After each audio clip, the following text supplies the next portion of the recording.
I don't suppose there's out I can say to make you change your mind. So I'll just tell you to stay safe.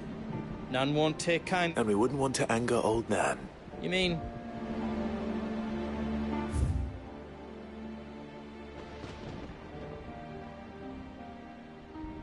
Welcome to Goots's Toll.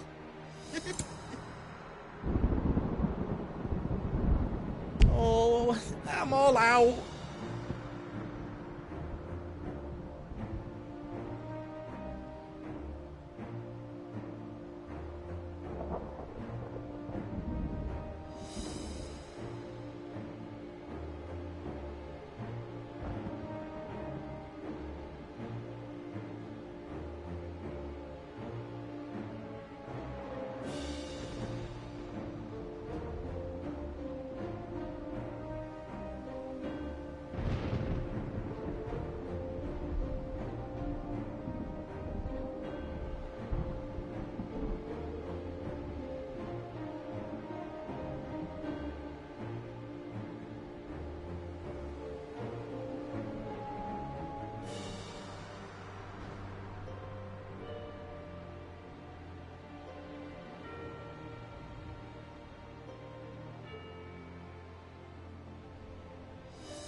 Got everything you need, then?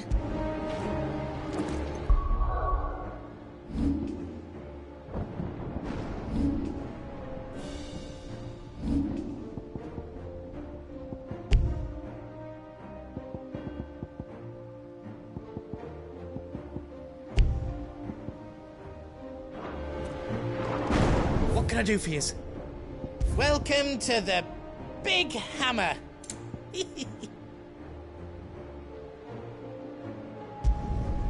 Finished! I think.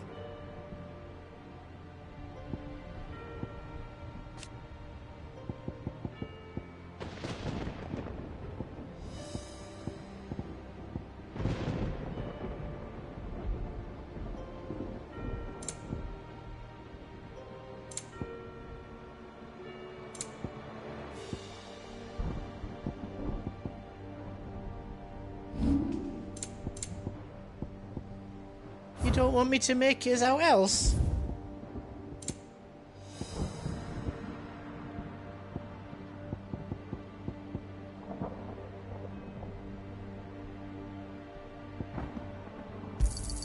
Thank you. Is there else you need? Righto, here you go. You've got everything you need then?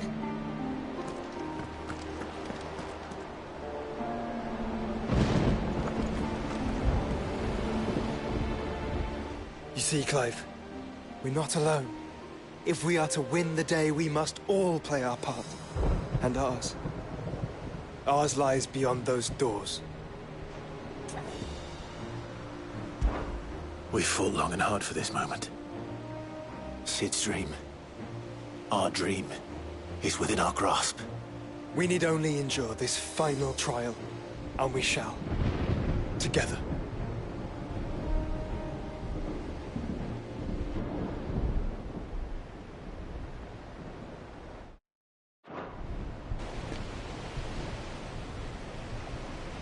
You all know what it is that awaits us beyond this gate.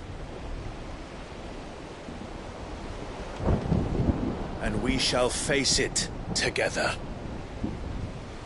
Aye.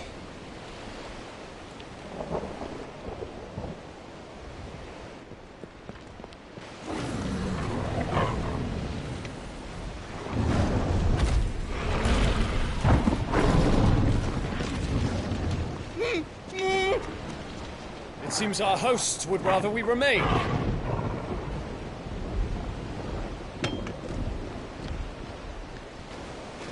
I will stay them. We will stay them. Go!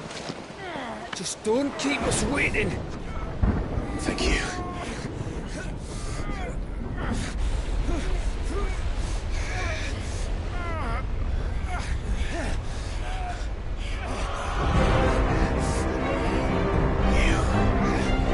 Welcome, sons of fire.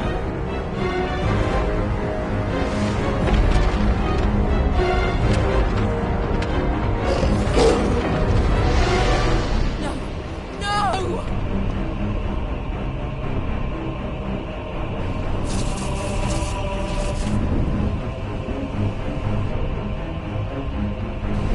Come back. What?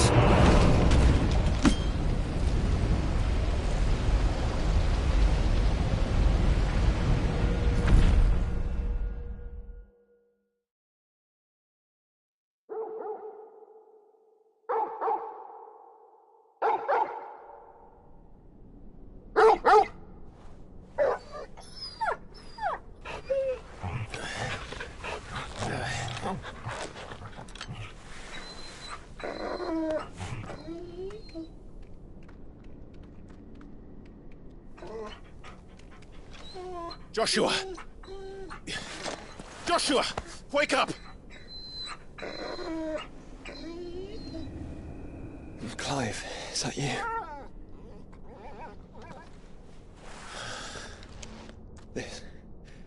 This isn't stone here.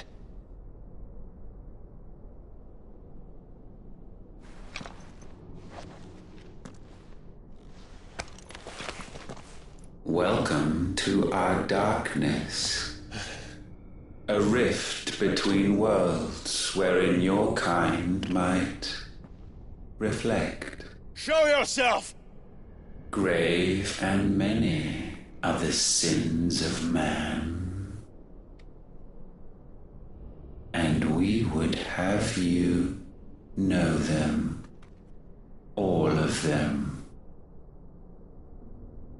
As fate has seen fit to deliver you home, consider this our welcoming gift.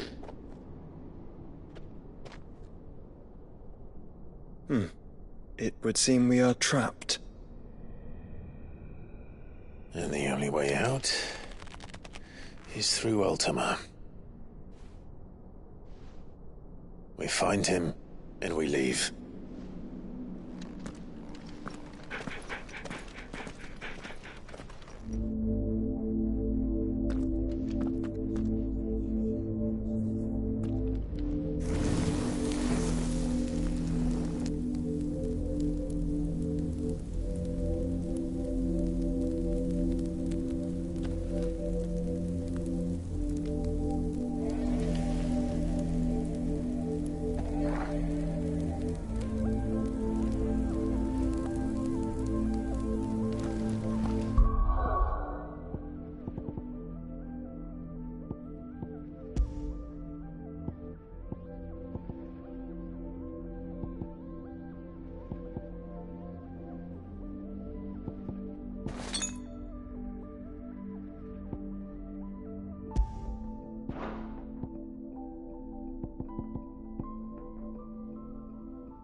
If you are to comprehend the full extent of your transgressions, we must go back to the beginning.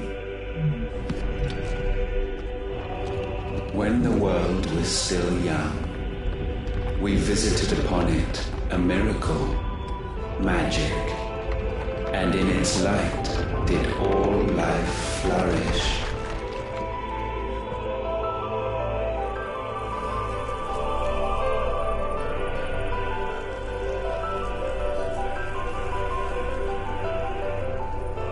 Yet the price for this boon would prove heavy.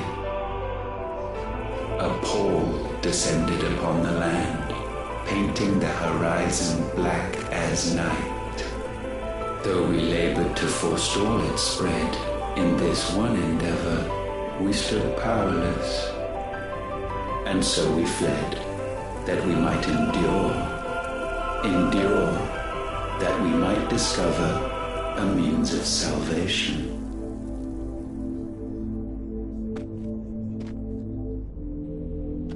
But if it was magic that caused the blight, what of the mother crystals?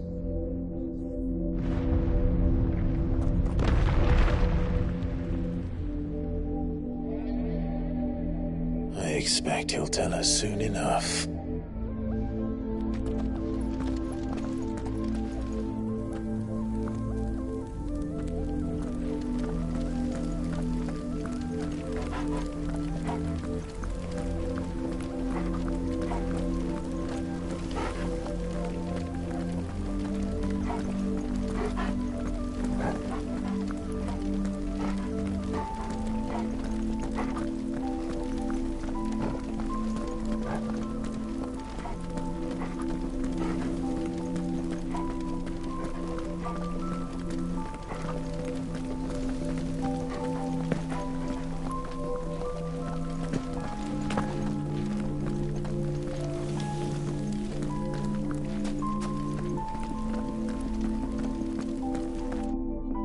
Salvation, alas, was not readily to be had.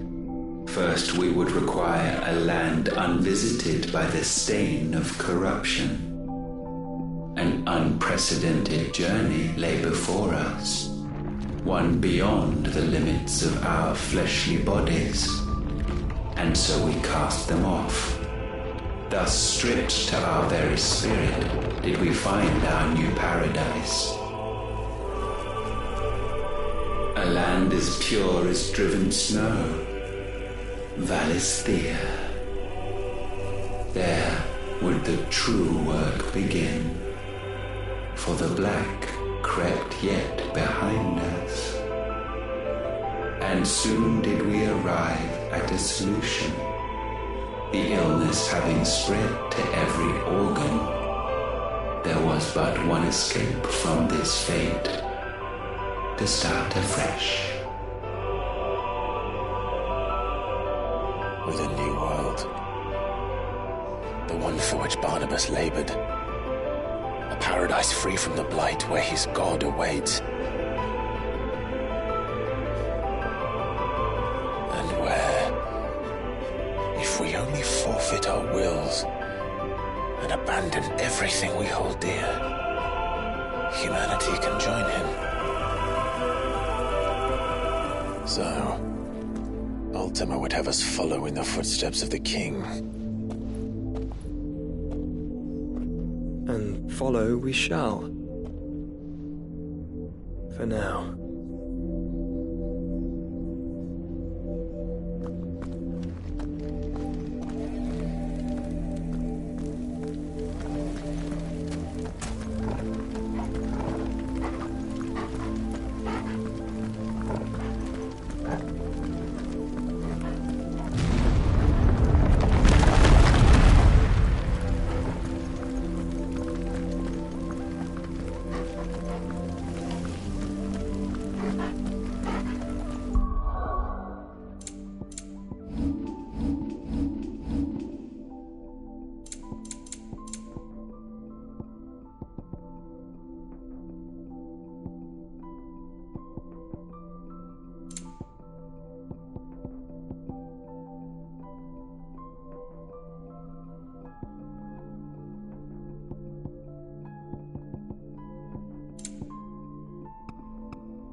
to forge a new world would require not only power, but a constitution strong enough to wield it. Acquiring the first would be simple. Untouched by the blight, Valisthea was replete with ether, and we had only to place jewels in her crown to claim it. Acquiring the second, however, demanded creativity. And so I cast forth the seeds of humanity. You created us. Is that not what gods do? We sowed the seeds for you, Muthos, all that you might one day blossom. And our future thus secured, we thought to slumber, though that would prove a grave mistake. For it was as we slept that man committed his greatest sin. He awoke. Alone in a world bereft of his God's radiance, he stumbled blindly, desperate for guidance. Finding no light, he sought to kindle his own. And from that single errant impulse was his will born. Having discovered himself at last, man turned his eyes inward and found he desired evermore that which only magic might afford. So wars were waged and brothers slain for custody over that dwindling resource, and the land, she wept tears of black.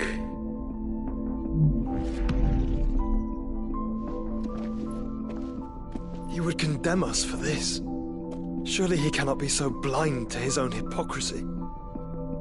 Not blind, just unwilling to admit the truth. Though we're one and the same.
Ifrit, or what's left of him. Long have our ashes lain cold for want of a spark. Cast your eyes upon them and see what you must become.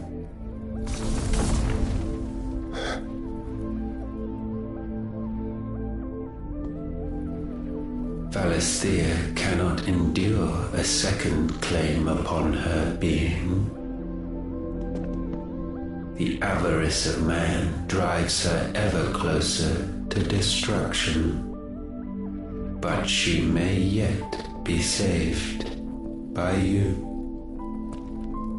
It is what you were born to do, why we nursed you and fed you, as your own mother should have.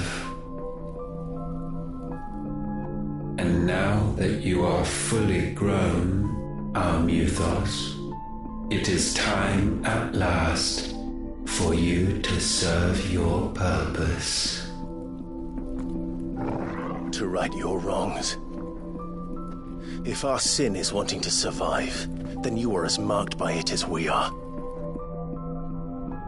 The fault is yours. Our wills were born because you abandoned us. And now, you would have us forfeit them. All for a place in your new paradise. Do you imagine yourselves worthy of one? Mankind has no place in our world. Is this truly so difficult to comprehend? We only ever require you, Muthos, when the time comes to bid this wretched realm farewell. None shall follow, none shall remain. What do you mean, none? This is our world. Once the land's rebirth is complete, humanity will have served its purpose.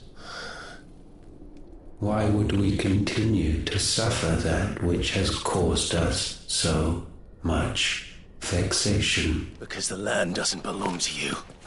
It belongs to us all!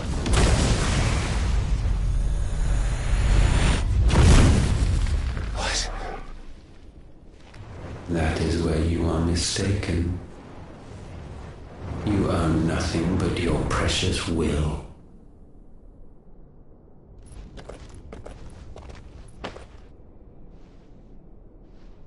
Brother.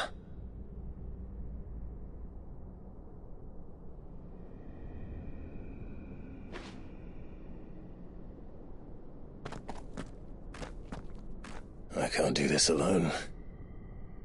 And you don't have to. I grow weary of your dissent. Now you must learn that this master will not tolerate disobedience.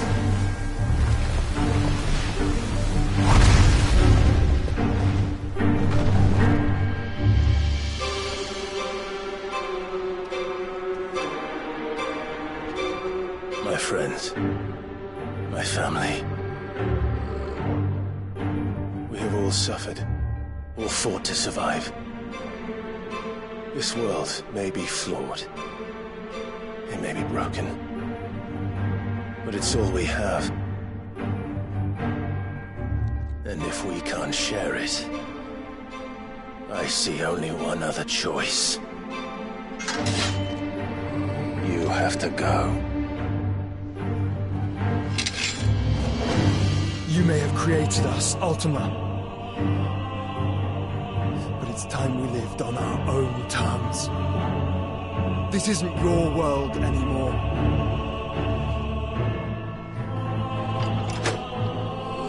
It's ours.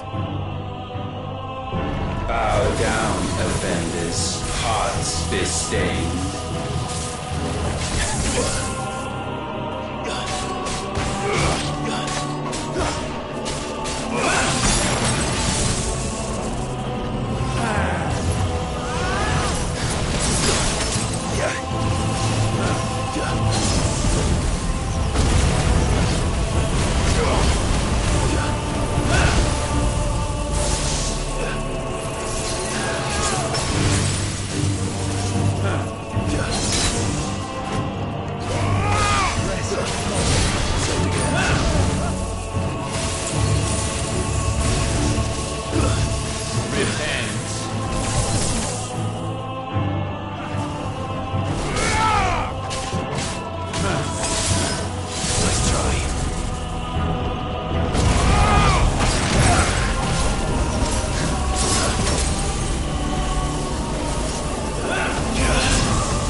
sublimed through game standing.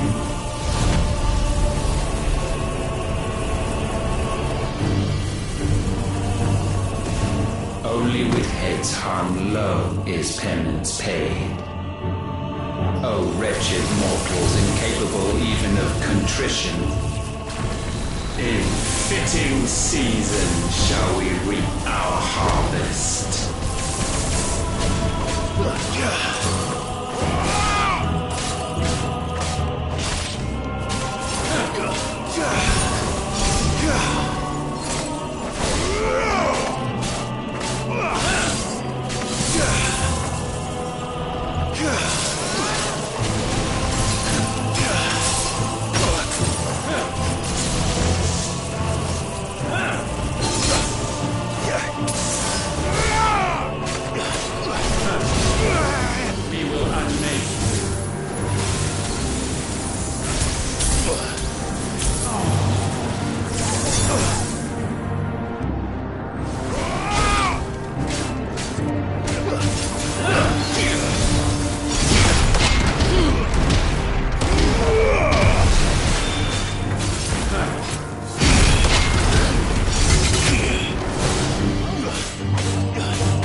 gifted this chance.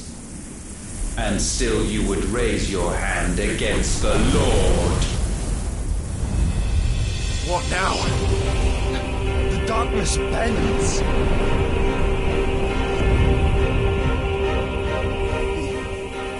He means to end us. It wouldn't be the first time. But let's make it his last. Your fate is inexorable. Surrender the vessel unto the darkness. Surrender it unto us.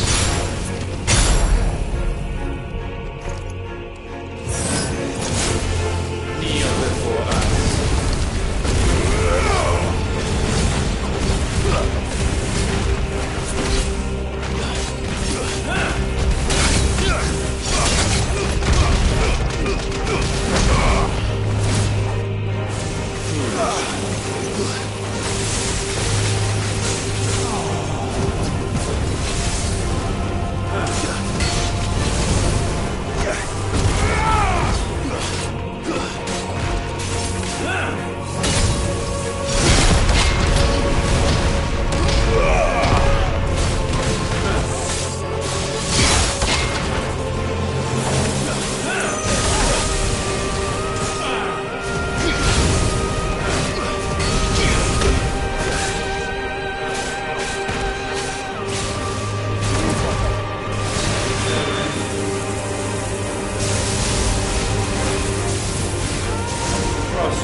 countless generations have we awaited this moment.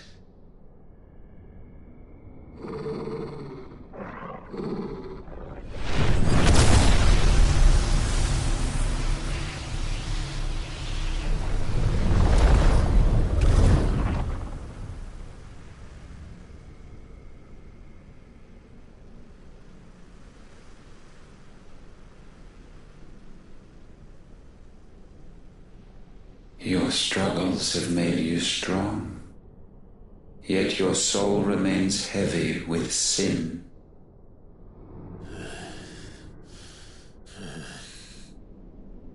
Absolution is nigh. Repent, and all shall be forgiven.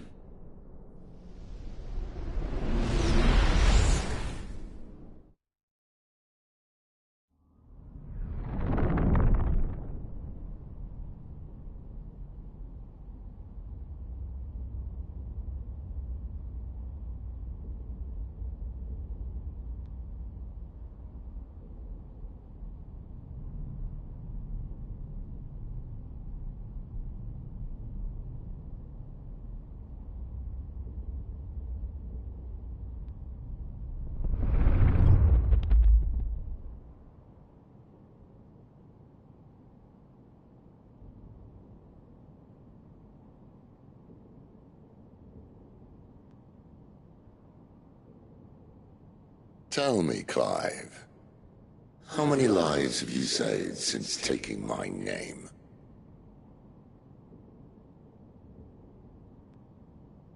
Fewer than we have ruined. Wherever we go, we leave a sea of tears in our wake. These are the wages of your will, son. What good are our choices when all they ever bring, all they will ever bring, is death? There's no atoning, Clive. No matter how hard you try. So why not leave it all behind? Leave it all behind.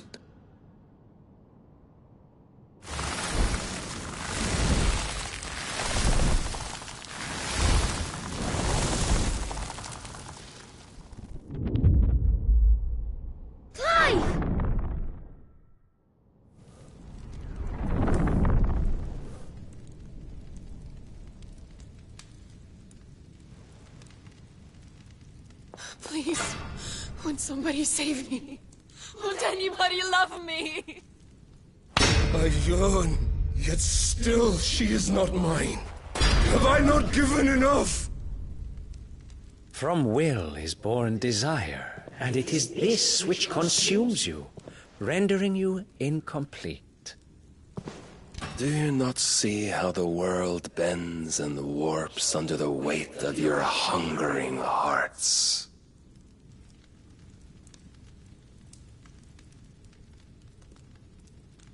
What if it could all just go away?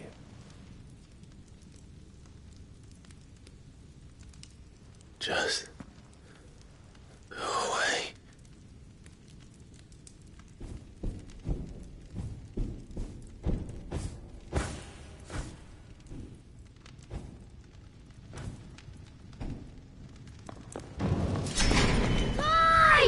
Clive!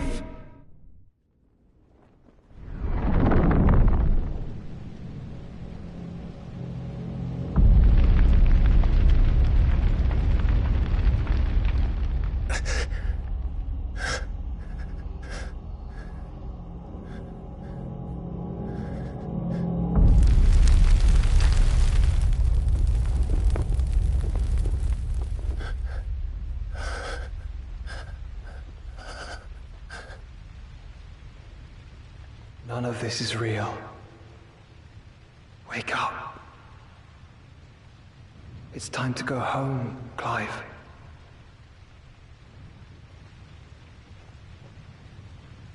Clive. That's right. You're my brother. Brother.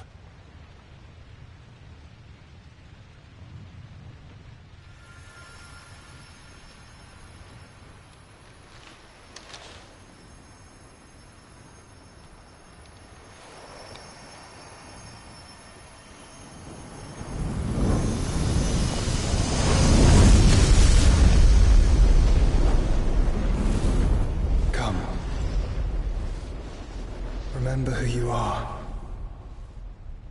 Clive.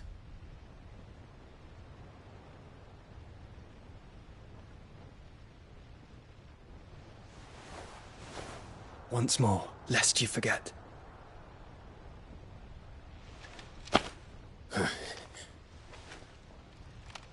My name is Clive.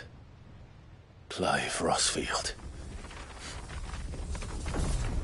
Look. Ultima.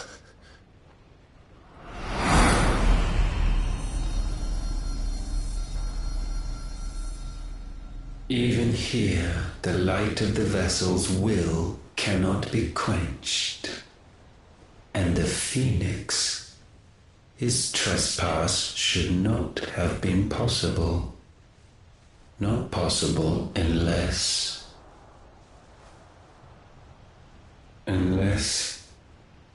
he has been with Mythos all along. The mark of the Phoenix, emblazoned upon his heart, made manifest by the power of will alone. The power of creation. Can it be? Are their wills truly so potent? Are you still talking?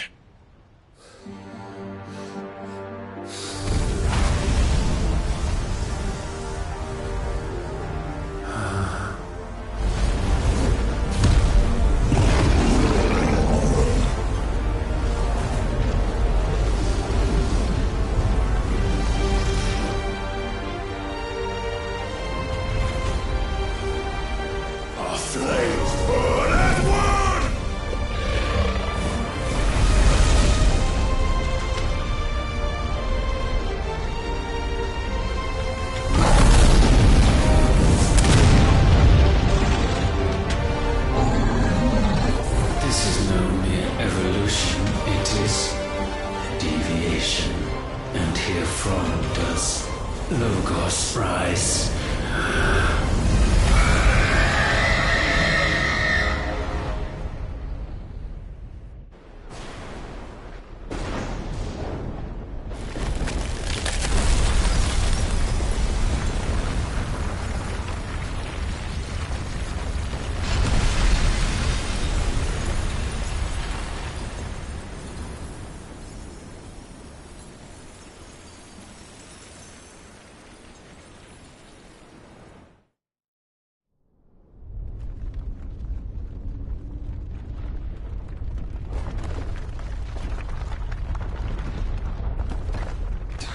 Damn it, Clive.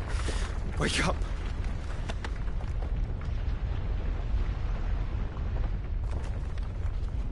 That.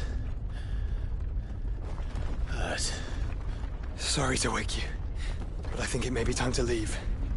This place.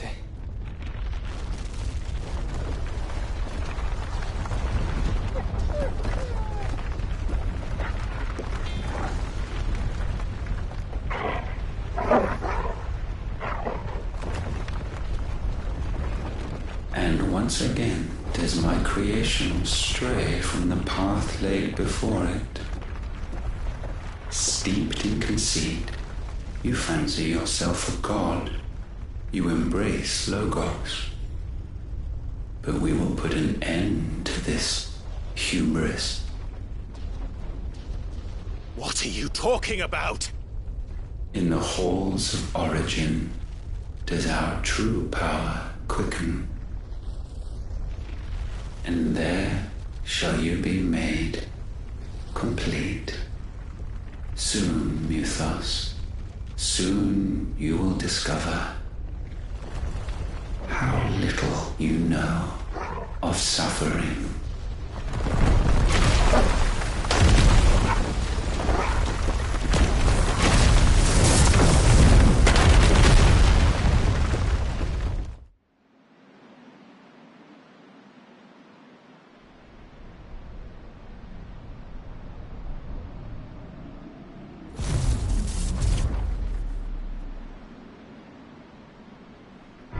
And so the crystals are no more. Yet in their silence, a new song rings.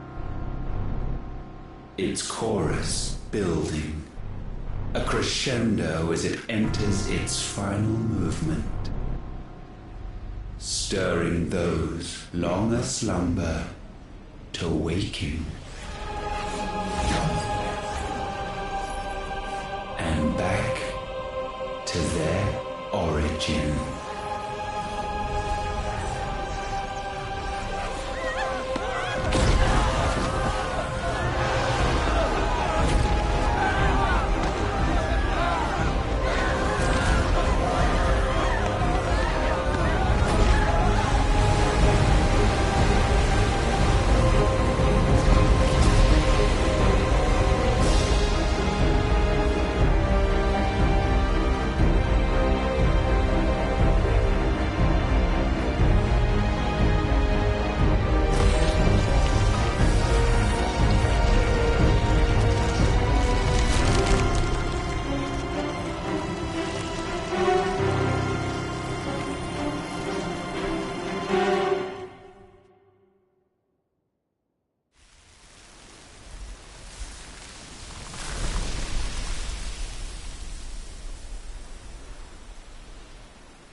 Bloody crystal's cracked.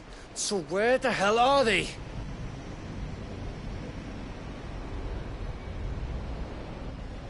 Oh, fuck me.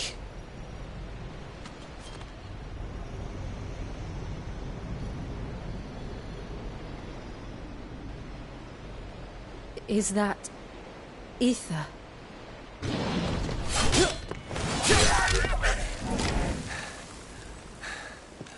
What in good Grieger's name is going on? This is wrong.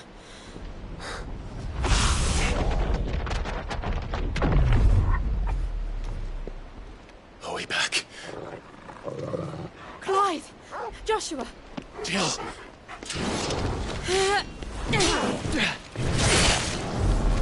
Is everyone all right? We're fine. What happened? Too much to explain here. Mate! We're leaving! Now! Everyone, fall back to the ship!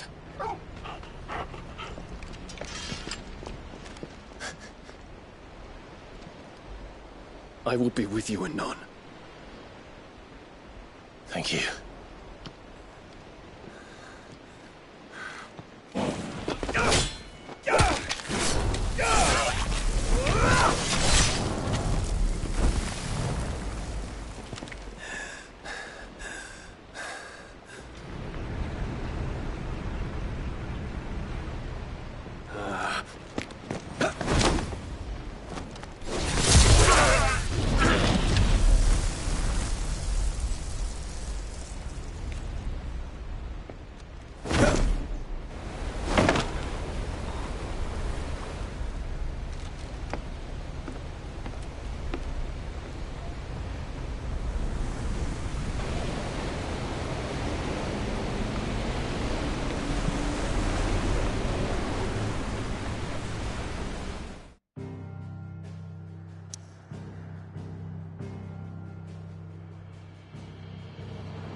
I need to tell everyone what happened at Drake's Spine, and I'm going to need Otto's help.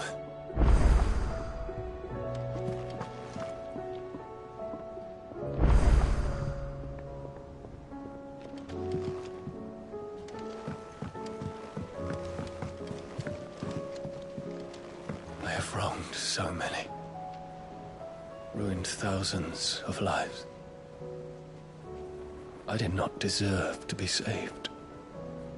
But save me, you and your brother did. Your uncle, too, forgave me my sins. Offered me a chance at redemption. Yours is a fine family, Ifrit.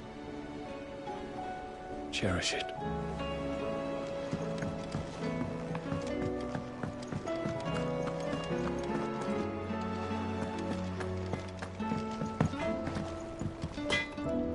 Trouble with your gear, or... So, what'll it be?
No scratches, right? And how am I meant to do that then?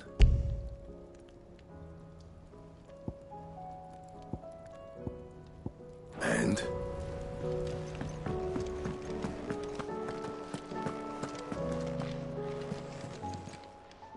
Still alive, are you? Coin purse weighing you down?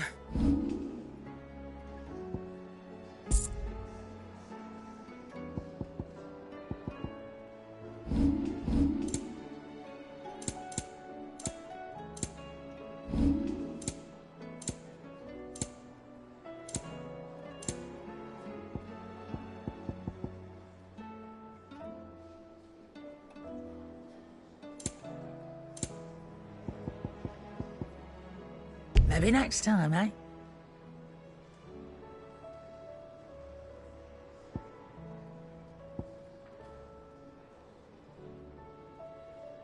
Finished, are you?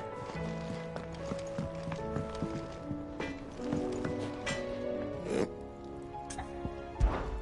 So, what'll it be?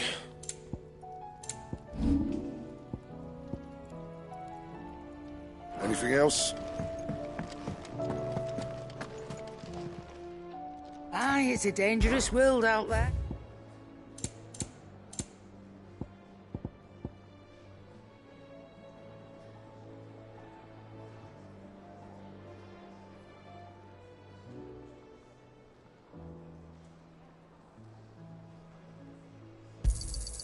It'd better all be here. So what do I owe the honour?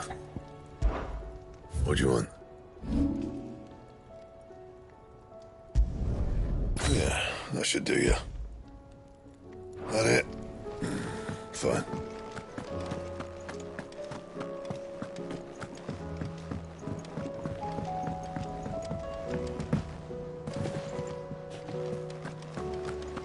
Did you know that it was I who convinced His Imperial Highness to join you in Stonehere? All right, it may be that he was of a mind to do so already, but it was I who told him where you'd be. There's something about it.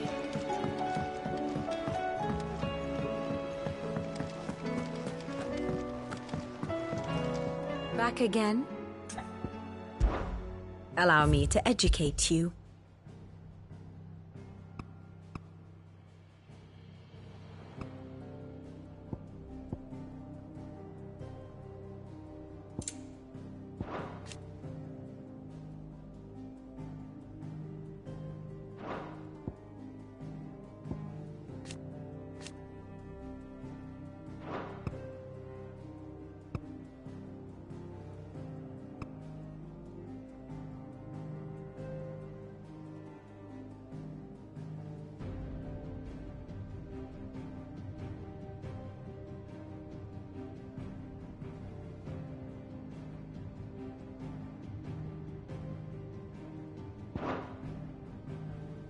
One must understand one's place in the world.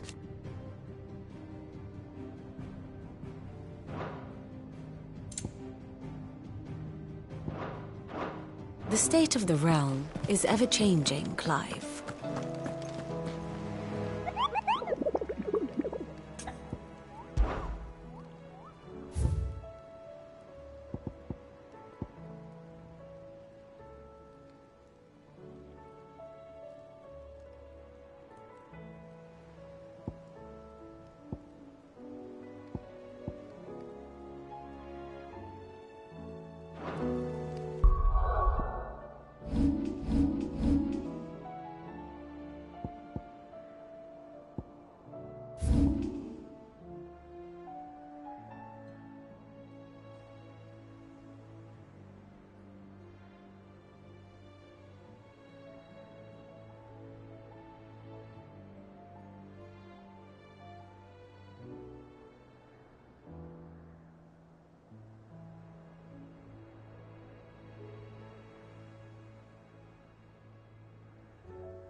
What can I do for you?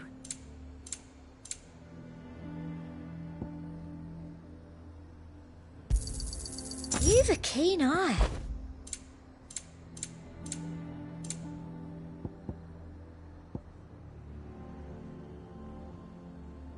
And a fine, fine day to you.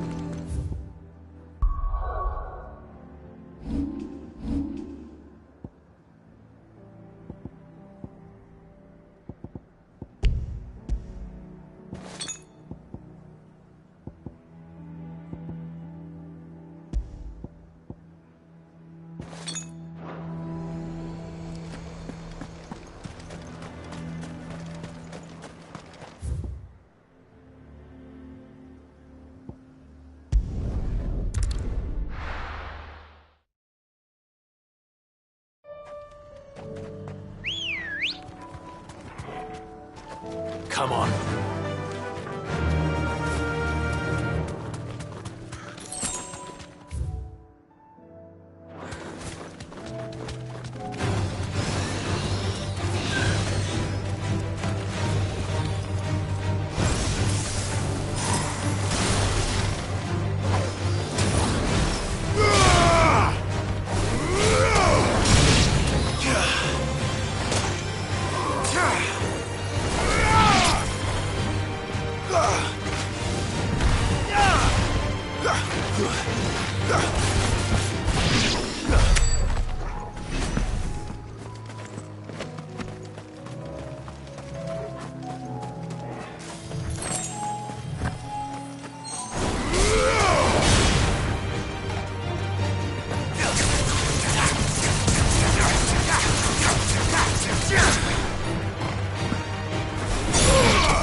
something up. Only one thing for it.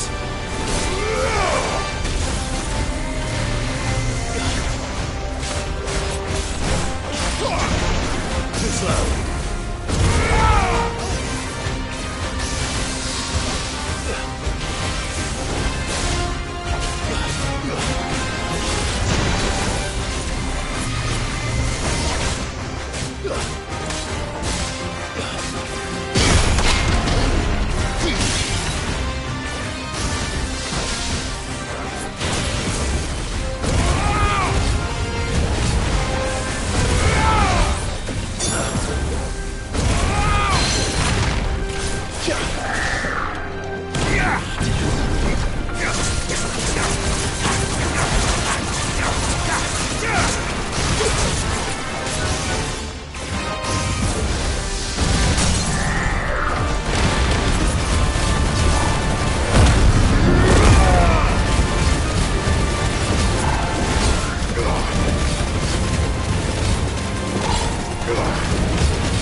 There's a good boy.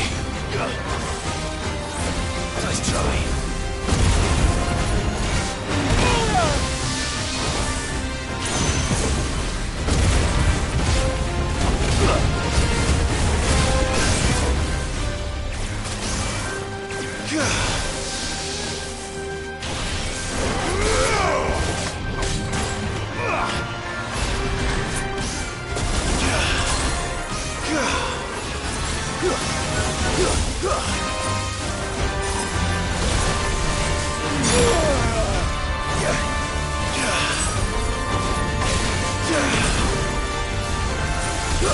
Fine how.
Sweet dreams.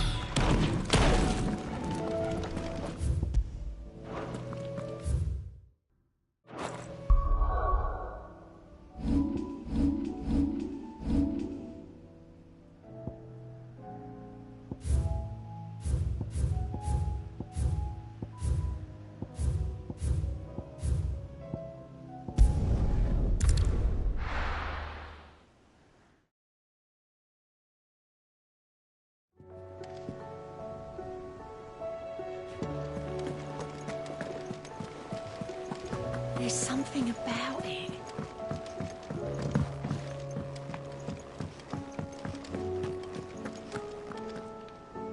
Still alive, I see. Something tells me that eyesore on the horizon is your doing. How'd you manage that? It's a long story.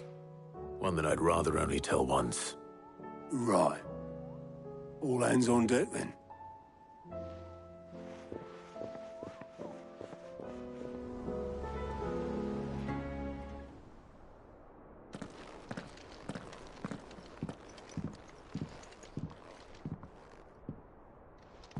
Is this everyone?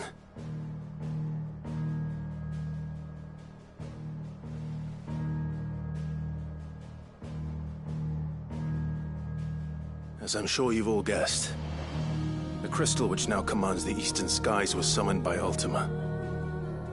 He called it Origin. Though the significance of that name is as yet unclear. What does it matter what it's called? Its emergence tore Twinside asunder and wiped my homeland from the map.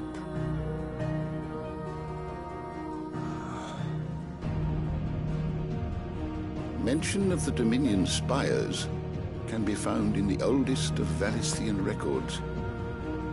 But to the best of my knowledge, none provide any hint as to their true nature.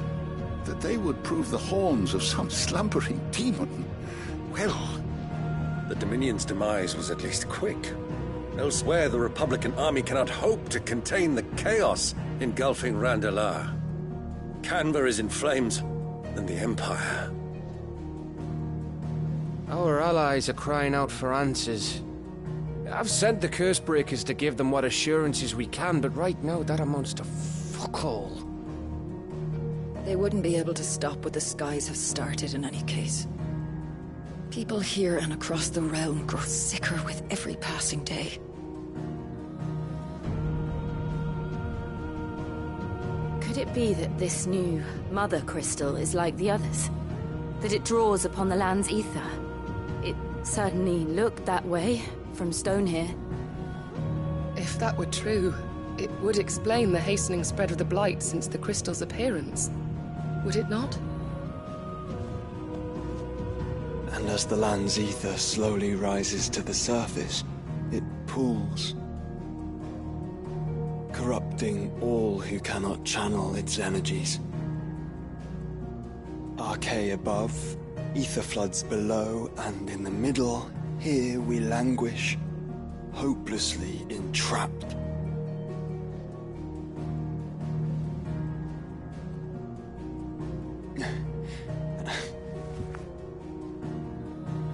It's all right.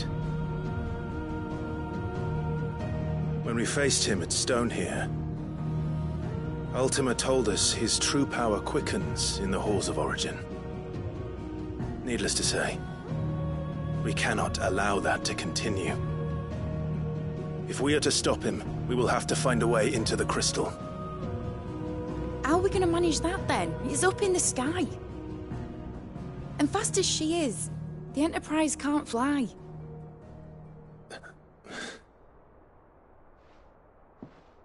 It's a lot to take in, and I reckon we'd all benefit from some time to clear our heads. The answer will come to us. Don't you worry. Ain't that right, Clive? Right. That's right. Well, go on then. Bugger off.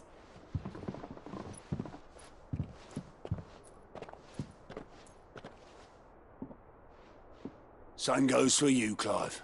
You won't solve anything like this. Trust me. Go and get some fresh air, eh? Thank you.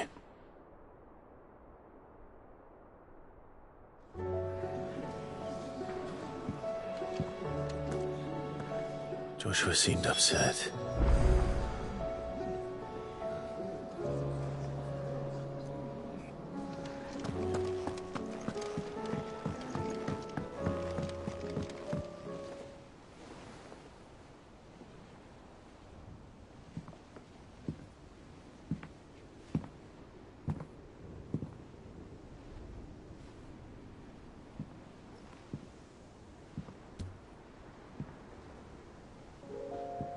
Ultima may have created us, but he doesn't make us who we are. Only we can do that. And if he would have us fight for our survival, so be it. It's what we've been doing all along. Much like Ultima himself, it would seem. His new world being naught but a means to survive. And so, we must contend to decide which of us shall inherit the land. Should Ultima prevail, it will mean death for us all. Of that, we can be certain. But even should he fail, what world awaits us? A withered, godless place, where our newfound freedom will most like prove a chain in itself. Well, that may be. But a chain can always be broken. As long as one has the will to break it. It won't be easy. It may take generations. Centuries of suffering. And that is if everyone plays their part. But it will happen. And when it does, it will be on our terms. That is the world that awaits us. Indeed. And what better world could one wish for?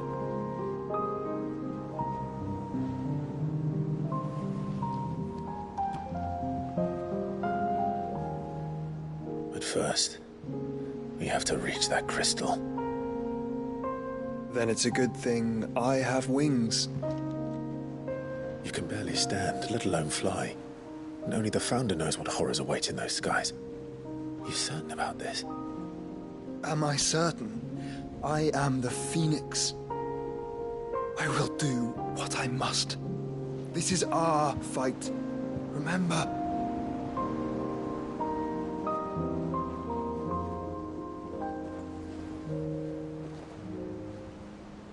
All right. I yield. But only what you must, yes? I'm still your sworn shield. That you are. And what of my wings? Lest you forget, you go to stand against a god. I would not have you succumb to fatigue before the fight begins. Ifrit, your brother mentioned that some few of the dominants who had lost their power to you were still able to prime. Is that true? It is. But their icons no longer submitted to their will.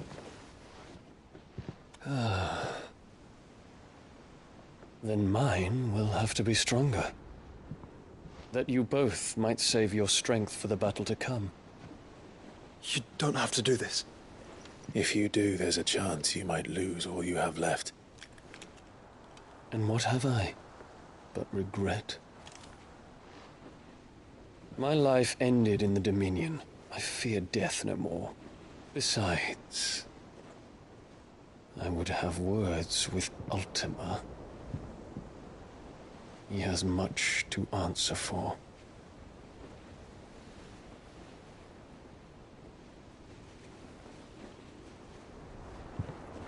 We are in your debt, Dion.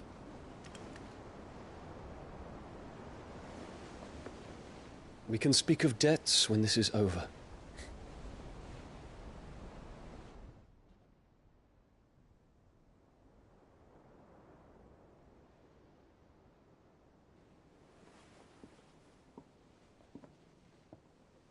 He speaks like a man who knows he's not coming back.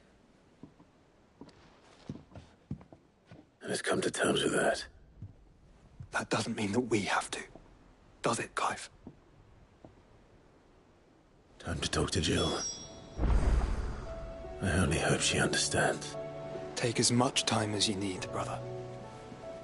Something tells me Ultima will wait.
come to wish on a star. That might not be such a bad idea. This is it, Jill. You know what I have to do. Why I have to do it. There's no turning back now. This is where our journey was leading us. Where it will end, for better or worse. I could pray to Metia for you. But you'll be all right, won't you, Clive? You always are. I did promise we'd watch the moon together. I'll be waiting.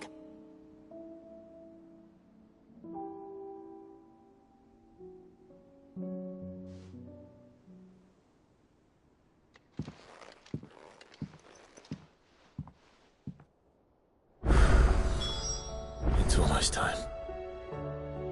Better make sure I haven't forgotten anything.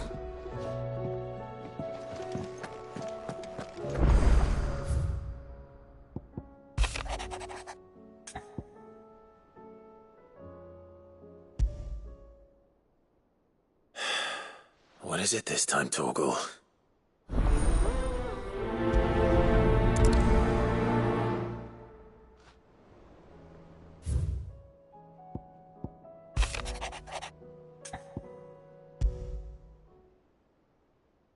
Something tells me this is no mere adventure story.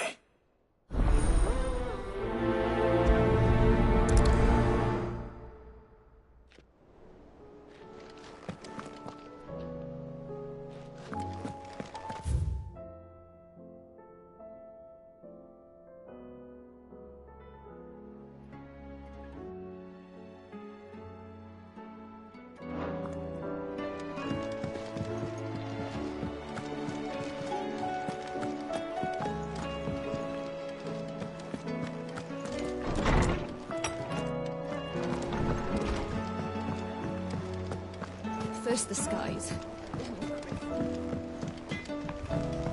Say what you will, Lady Karen has seen us.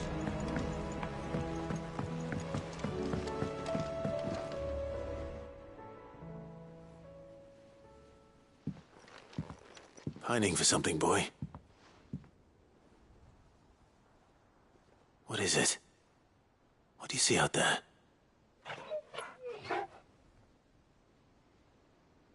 I never did ask where you got that anklet of yours. From Sid, that's why. On the day he brought him home. That long ago? And you're only thinking to ask this now? Sid saw that the pup had a habit of gnawing on his leg, since you ask. Clap that there iron on him to keep him from doing it. What was wrong, boy? I'll take like as not. Must have been hard on the poor whelp losing his loving masters at such a young age. Doubly hard in being a frost wolf, torn away from his icons and all. Sid would always tell him, you want that iron gone, you find what it is you're looking for. I reckon what he were looking for was you. I'm sorry, Torgal. Sorry for making you wait so long. Let's get that thing off you.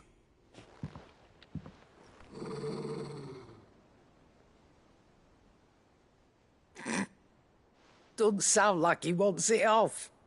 Indeed. You miss Sid as much as the rest of us, don't you?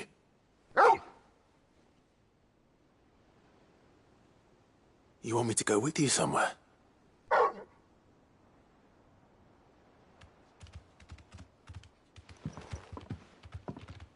Quick, aren't you? Glad you've been paying attention. Not nearly as much as you have, Lady Karen. Aye, good thing and all. It's not like Gav would have kept him in nuts and rubbed his belly these past 10 summers. Your kindness is appreciated. You've been a good friend to him. Only because he doesn't talk back like the rest of you. Go on now.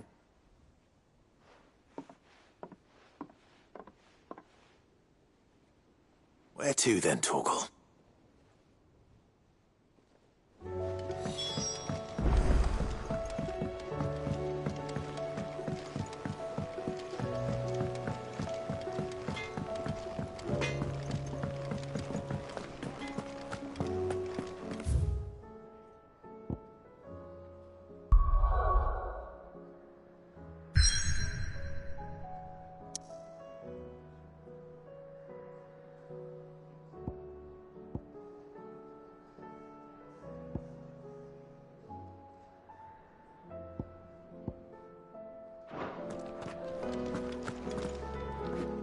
All right, Torgal. Where are you taking me? I'm going to need a little bit more than that, boy. Do you have a better hint for me? Unless... you've already given me one. Back on the rear deck, you were looking west, toward Rosaria.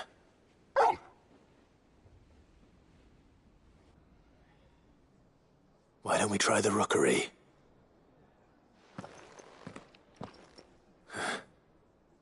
I haven't been to the island in almost 20 years. To Port Isolde, then. Fingers crossed the old mooring is still there.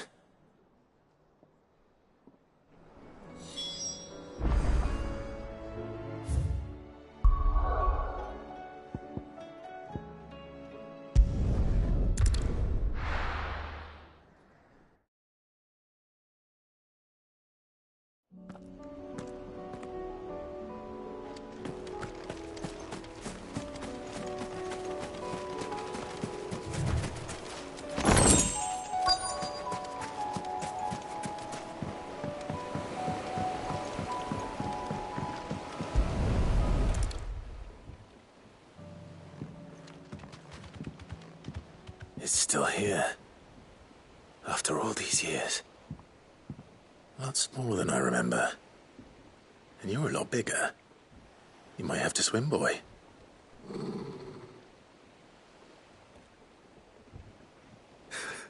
I wasn't being serious.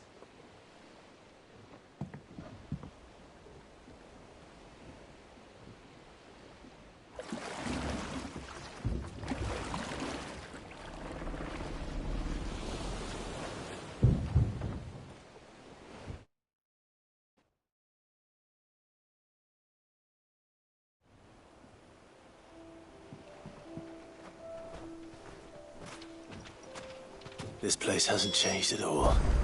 The rookery's right through those trees. Come on. Race you there? I bet I could still beat you.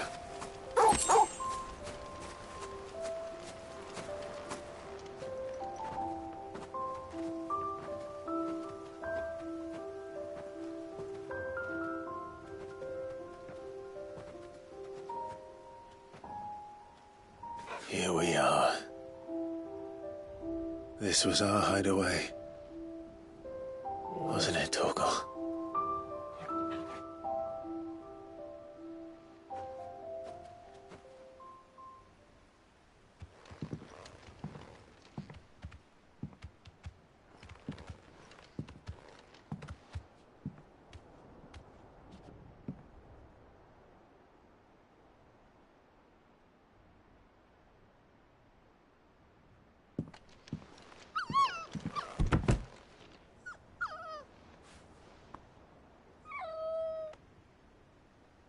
Coming here helped me to forget who I was.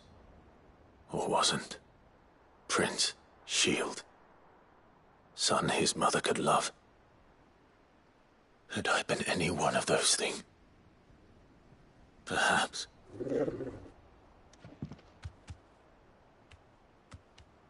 What is it, boy?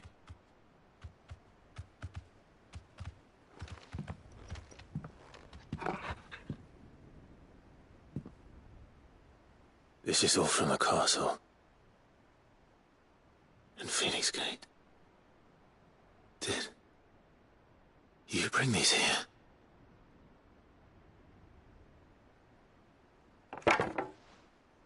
My sparring sword.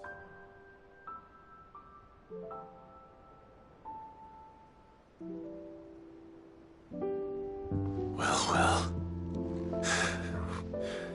You never stopped looking for me, did you, boy?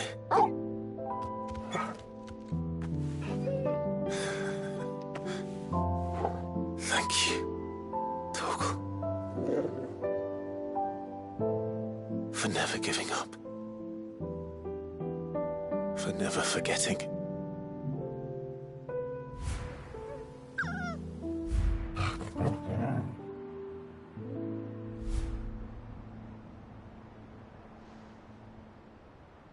Let's take this with us, shall we? So I don't forget either.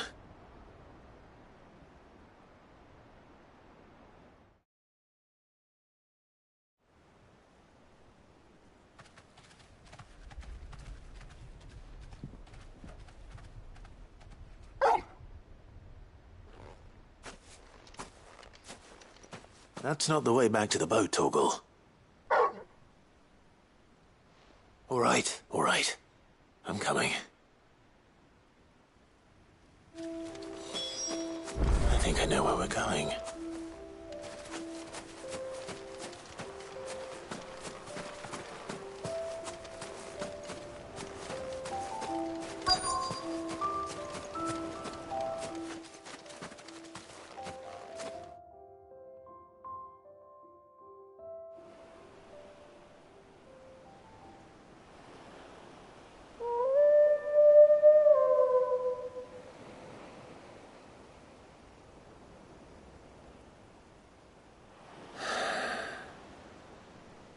People always talk about the importance of putting the past behind you. But without it, we wouldn't be who we are today. And we certainly couldn't steer our way to a better tomorrow. Come on, Torgal. Let's go home.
Welcome to the Patron's Whisper. You earned this. Best of luck out there, Sid.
Vivian, I read your note, and I'd be happy to help you find the book you're looking for. Thank you, Clive. But tracking it down will not be easy. Are you sure? Please. You have always granted me your wisdom and insight whenever I asked. It's only right that I return the favor. Or at least attempt to.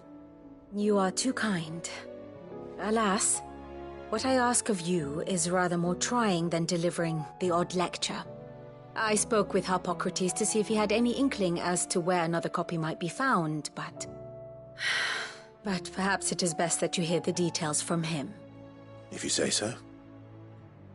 Forgive me, Clive, for asking this of you. But this book, it set me on the path to becoming who I am today. Its importance cannot be overstated.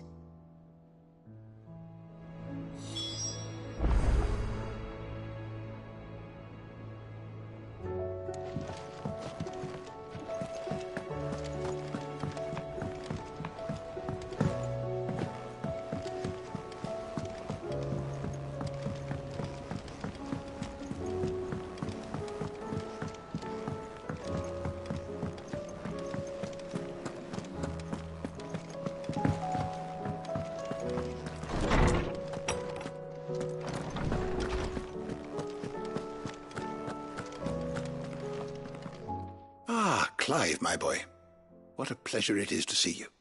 Harpocrates. There's something I need to ask you.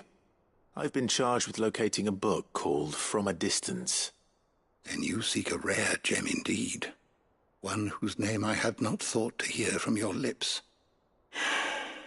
You've been talking to Vivian. Right as always. But she didn't seem keen to tell me very much.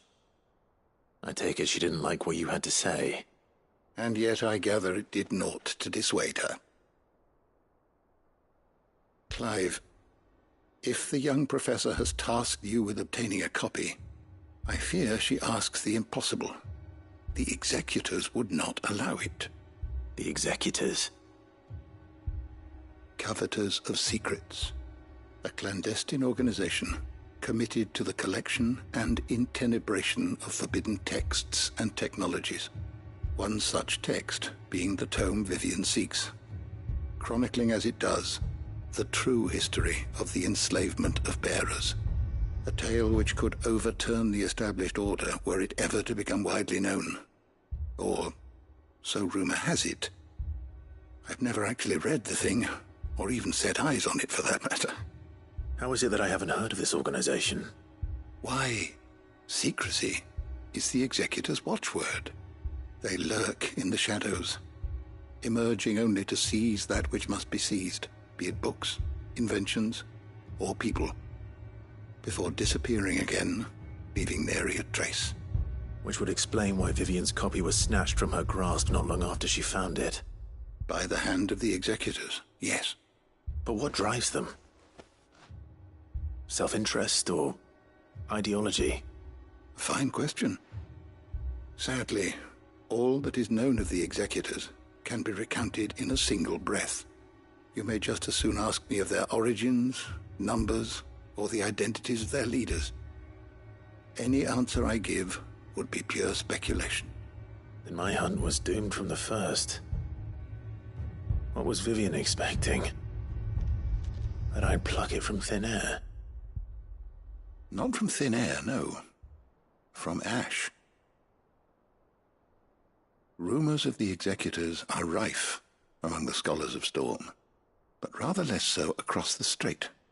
I have a friend. Well, I had a friend in the village of Garnik, a collector of rare tomes, upon which subject we would oft correspond. Alas, I have heard naught from him since the skies fell dark.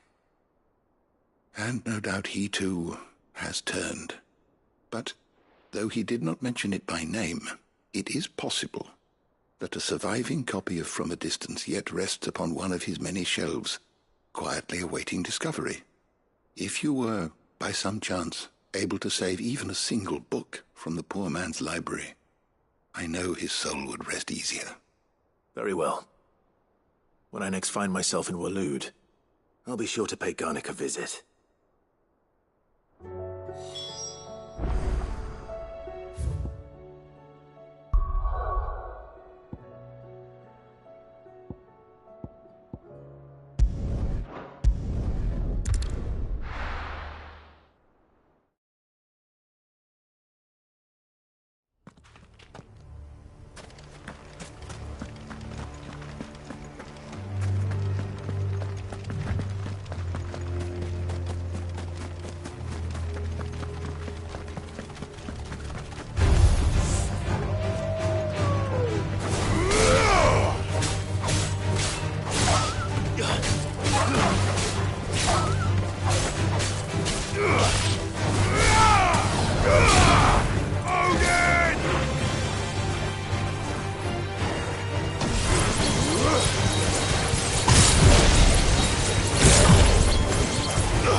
Too slow.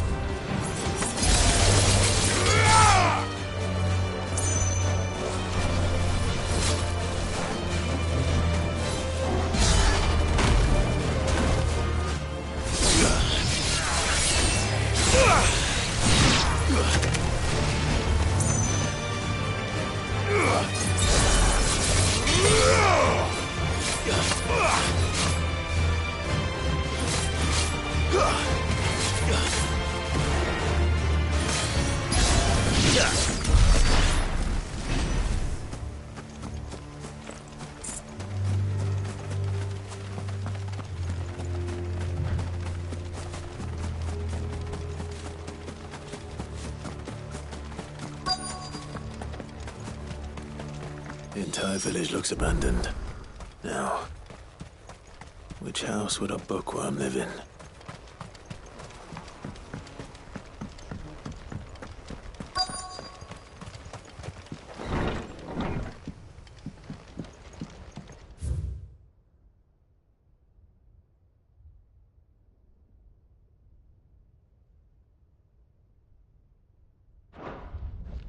This is a Royal Army logbook. Did he take this from the local barracks?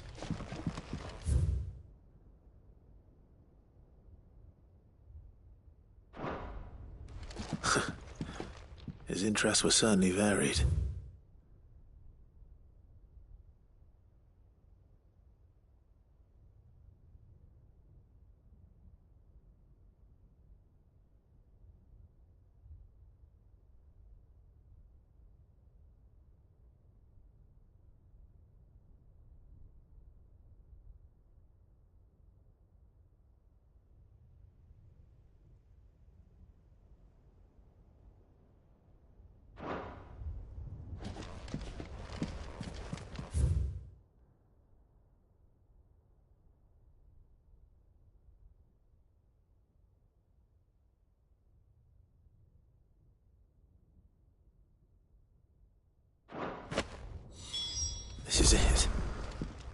But if what it says is true, I need to get this back to the hideaway.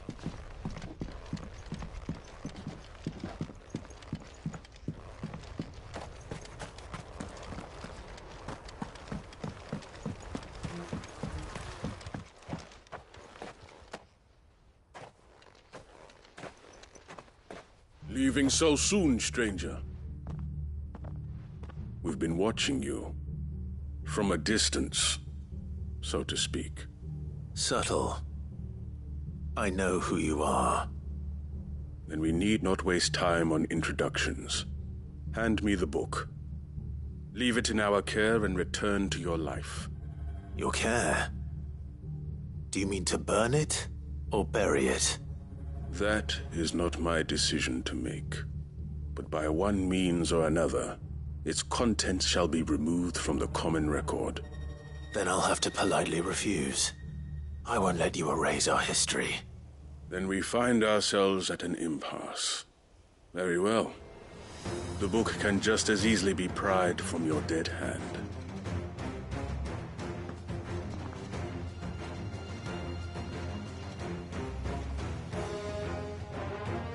Let's see, shall we?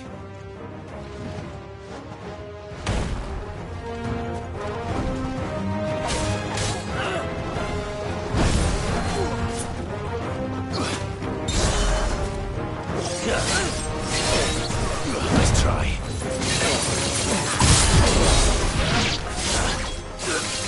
Farewell.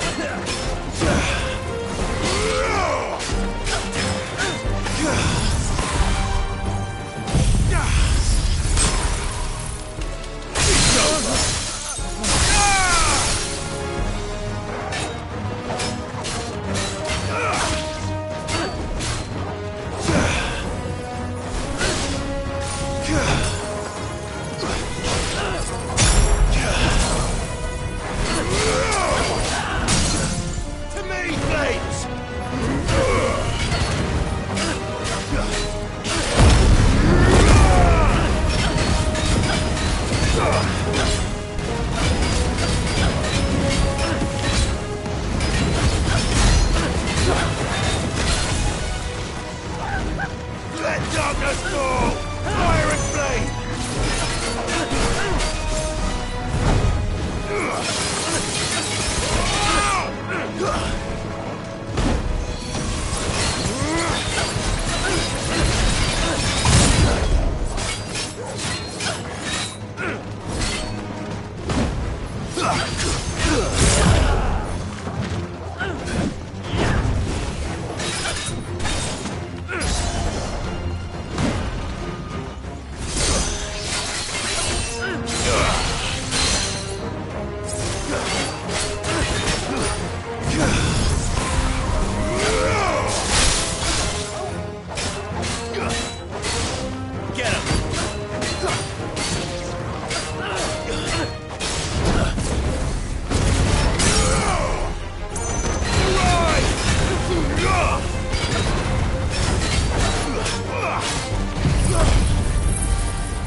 Impressive. But we have other means. We shall claim the book yet. Why do you want it so badly anyway? It lays out in no uncertain terms the vanity and avarice of mankind. It tells the shameful history of the persecution and oppression of a gifted few by a giftless many. Would you say that this interpretation was correct? I don't know. You don't know. Your sword may be sharp, but your wits are dull. So let me answer for you. There is no correct interpretation of history. That a series of events took place may be proved beyond a doubt. But there can be no single, immutable explanation as to why they came to pass. It is a question of numbers and of belief. If enough people believe that a set of events occurred for a reason, that belief becomes the truth. So you're trying to control the truth? We are trying to protect people from themselves, from knowledge that would bring them naught but pain. That is all. You may keep the book, for now. The world is small. We shall meet again. Until then. Wait! Damn it. Let's get this back to Vivian. Perhaps she can explain what that was all about.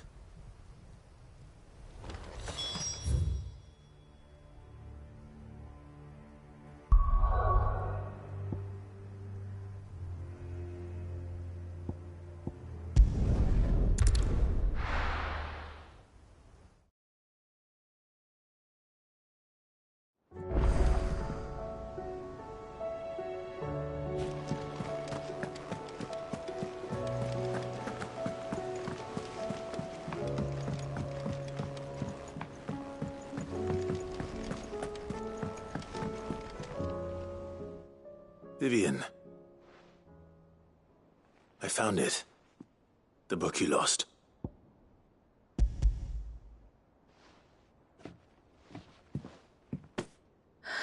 You found it. Thank you, Clive. Even though I asked this of you, I was not entirely sure it would be possible. I feared the executors had seized every copy. I met with one of these executors, and I convinced him to let me keep it. He told me something. That the truth is just a matter of collective belief. And that if enough people believe a lie, that lie becomes the truth. It does. But it also means that the truth is not immutable. That it can be changed. Provided that those who wish to change it can convince enough people that their perspective is the correct one. As the sad history of the bearers proves. You said that the book inspired you to become a scholar. It did. Or its author, rather. She was a heretic, you see. A firebrand and a dissenter. A gallows stood ready for her in every corner of the realm. And by shunning society, or perhaps being shunned by it, she stumbled upon a truth so potent that an entire realm trembled at the prospect of its utterance. I, too, have always felt somehow set apart from the world of men. A stranger to my own species. She taught me that my solitude was not a curse, but a gift. And that, though my journey to the truth might be a lonely one, what I found at my destination would be more than worth the cost. Do you still feel that way? That you're not one of us? Honestly, I'm not entirely sure anymore. Since coming to the Hideaway, I find my thinking somewhat clouded. Perhaps the result of studying mankind from a rather closer perspective than I had intended. But the more I study, the more I find value in this perspective. In looking not from the outside, but from within. So if you'll permit me, I'd like to continue my work here. Remember, Clive, when enough people believe, belief begets truth. Give the men and women of this benighted world the gift of truth. Make them believe in you, as I do. I'll try, Vivian. I'll try.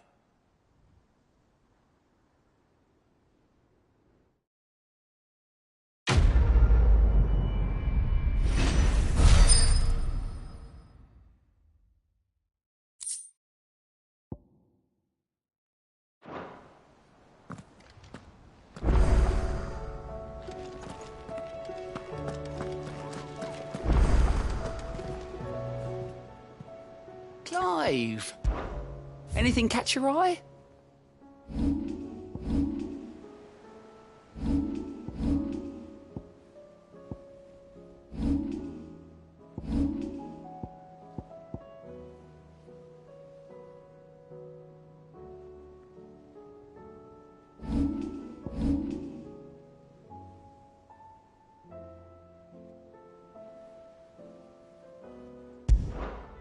Think you can help?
Run like the wind.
Back to the stables, girl.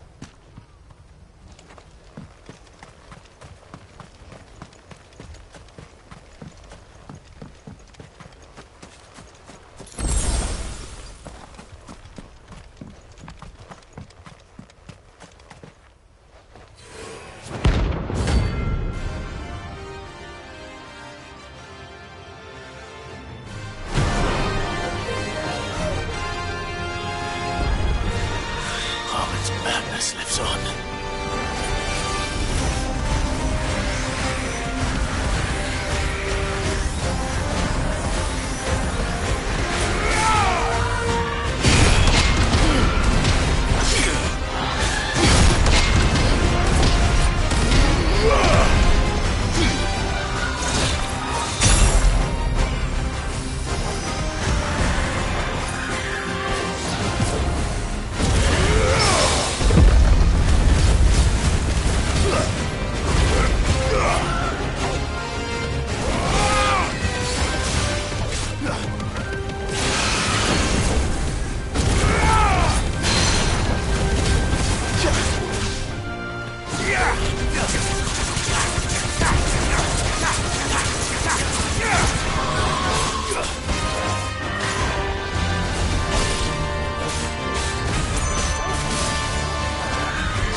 Rest in peace.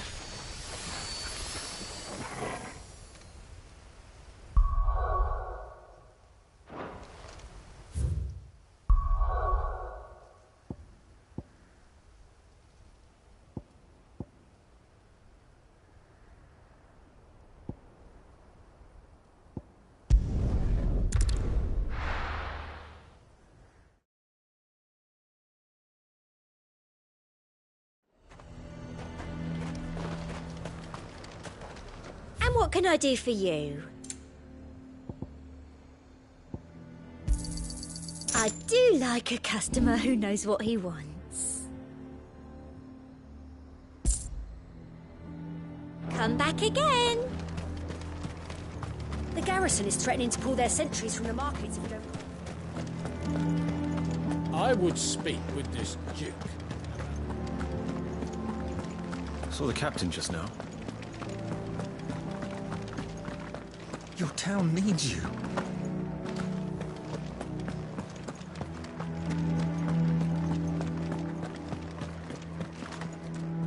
Do you have a moment, Clive?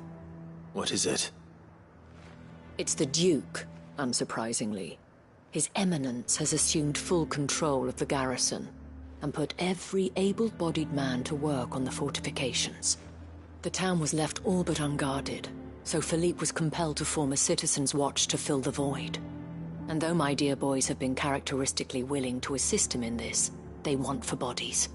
So I was wondering if you would lend them your strength, that the people of Northreach might sleep easier, if only for a few nights.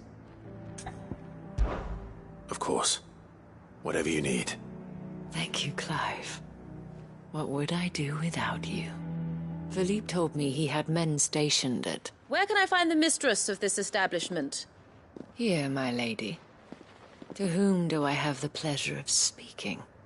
My name is Sabine, and it is my displeasure to be the daughter of the Duke of Oriflamme, who I understand is causing you and your town no small amount of trouble.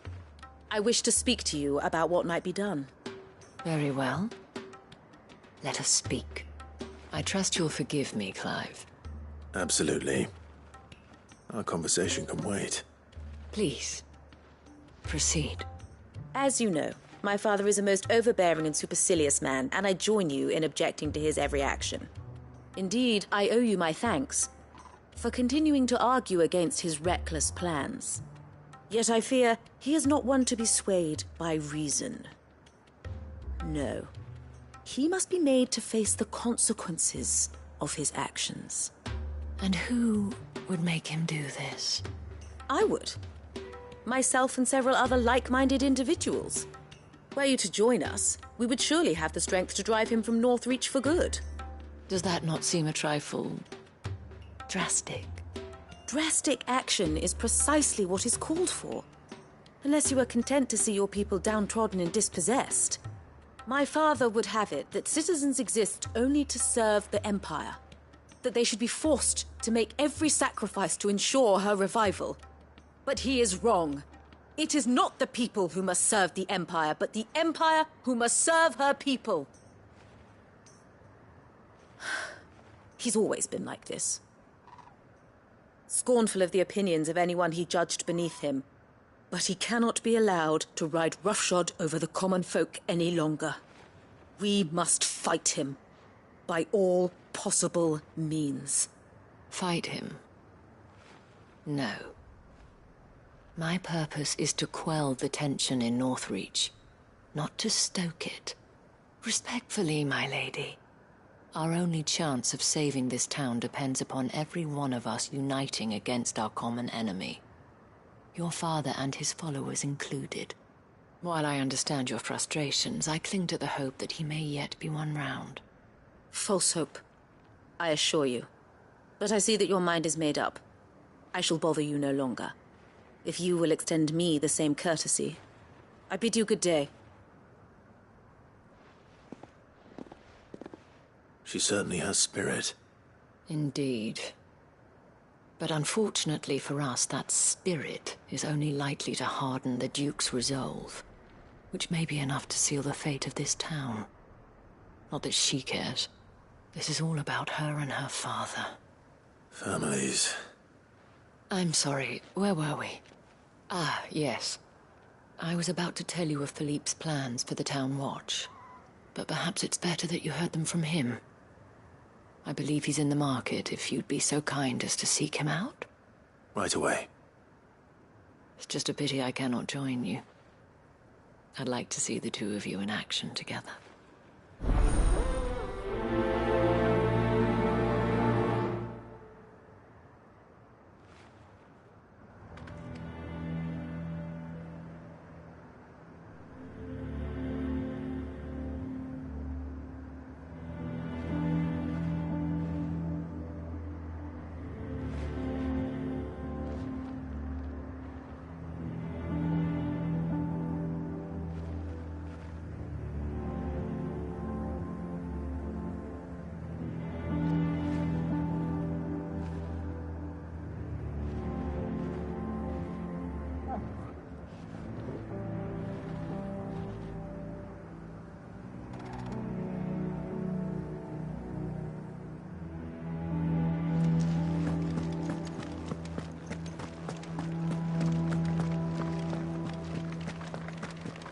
town needs you.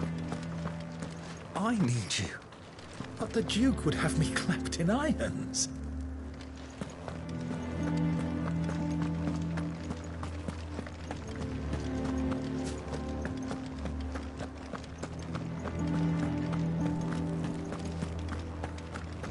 What does the Dame have to say about all this? So you are content to abandon... Please, I beseech you. If you are a true son of Northreach, you must fight to defend your home. That's exactly what I am doing, milady. Or trying to, at least. The land is crawling with fiends, and someone has to keep watch. Even when our true enemy is hiding in the garrison? Fine. You're not the only able-bodied man in Northreach. Thank you so much for your help.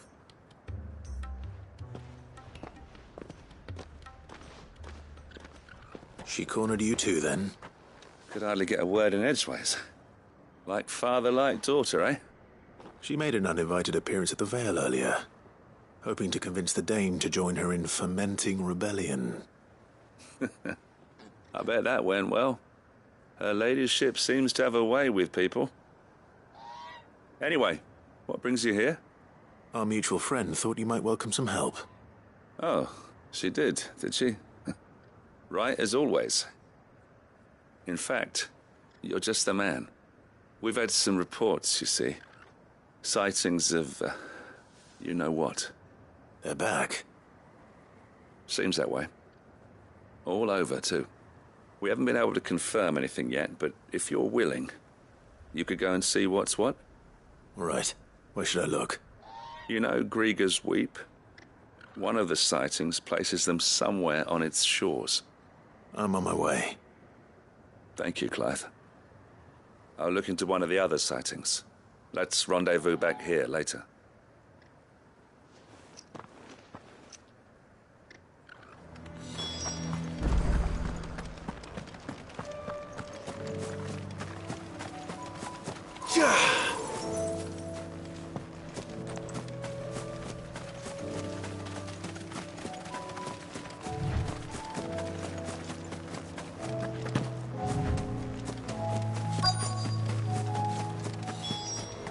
Damn it.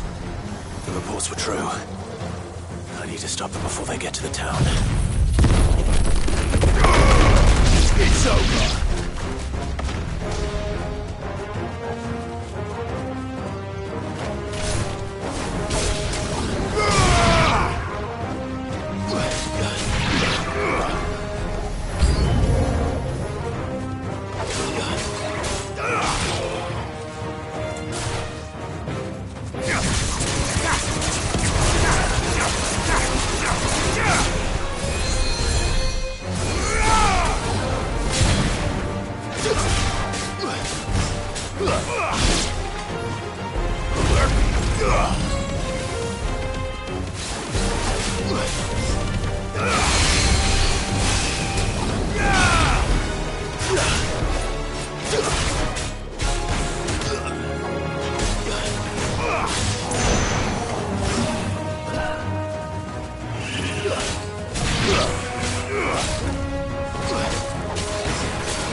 Call that a test, Ultima?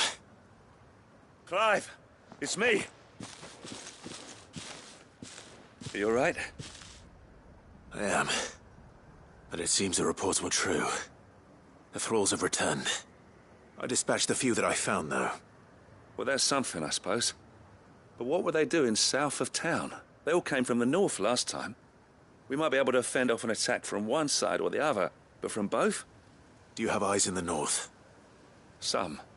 I should probably go and have a look, though, just to be sure. You head back to Northreach. I want you there just in case war breaks out while I'm away. What do you mean? Her ladyship's been busy working her magic on the townspeople, stirring up ill feeling towards her father. She'll have her marching on the barracks if we're not careful. What? This is exactly what the Dane was afraid of. I'll do what I can to calm things down. Be careful out there, all right? Don't worry, I'm not like you. One sniff of those things and I'm running back to town screaming blue murder.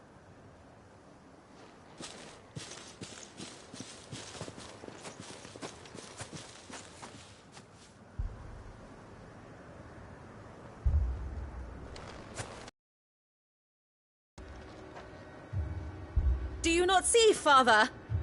The people of Northreach have given enough, and only a fool would ask for more. Listen to me, Sabine. Where would our people be without their country, hmm? The Empire is their sword and their shield. It is she that ensures they can live without fear. And now she teeters on the brink. Without their sword, how will the people fight? Without their shield, how will they protect their kin?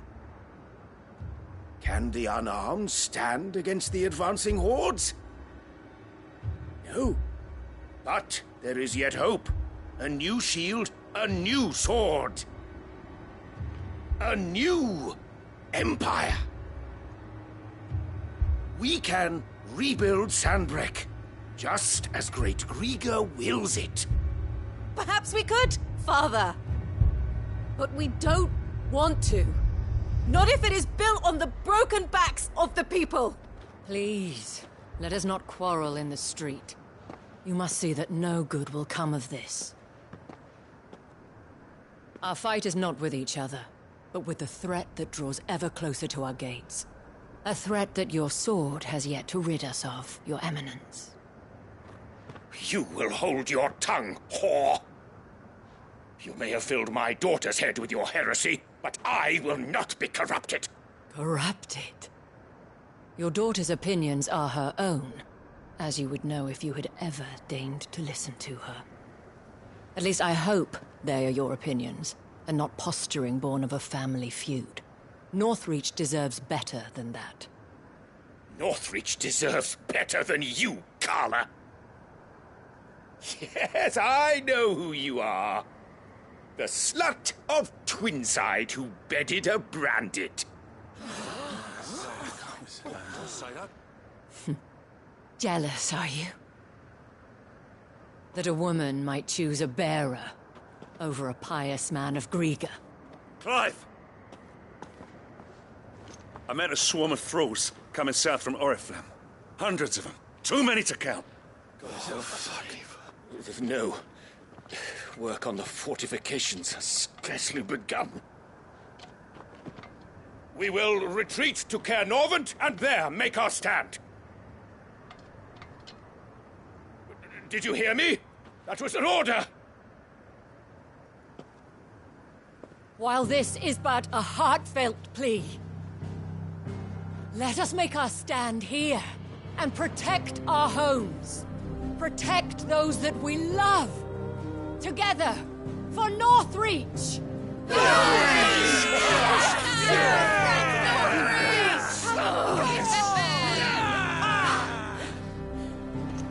You heard the dame.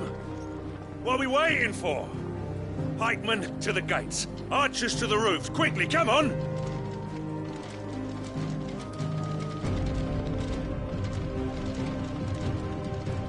But she is but a common... whore, yes. And we'd follow her to the gates of hell.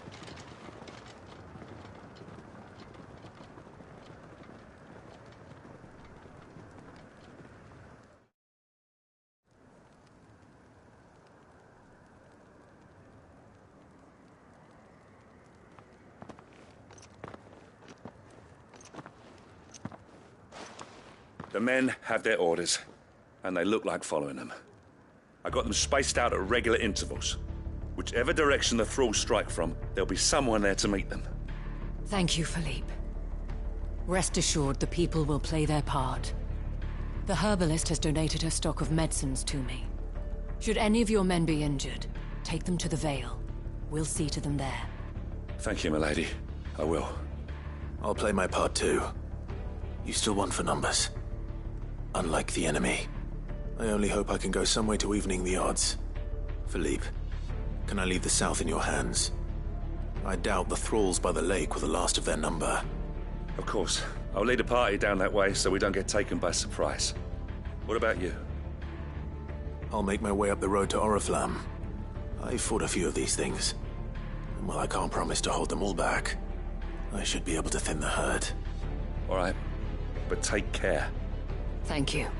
Both of you. You can thank us when it's over. Till then, madame.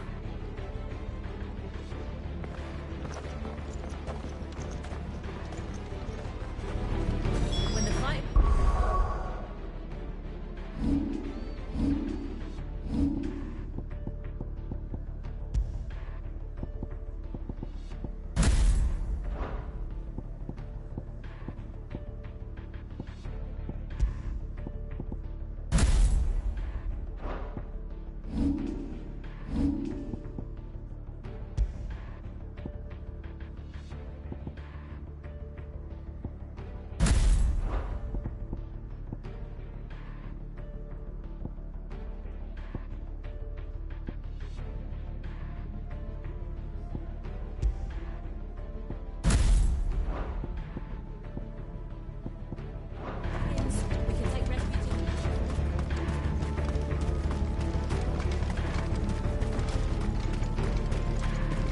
Steel in the hands of every man or woman willing to fight.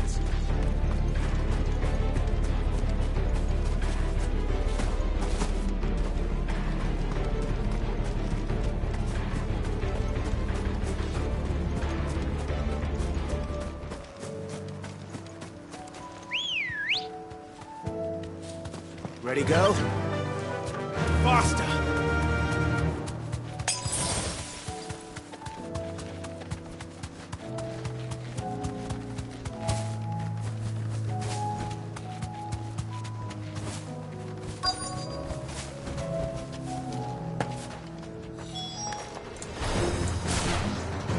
This is more like it. Come on, then. Test me.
That looks to be the last of them.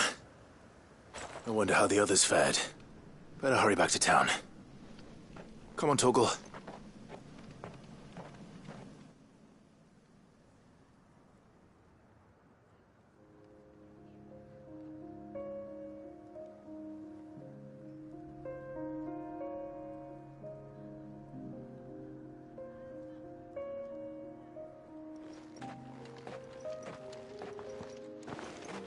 Clive, it's good to see you.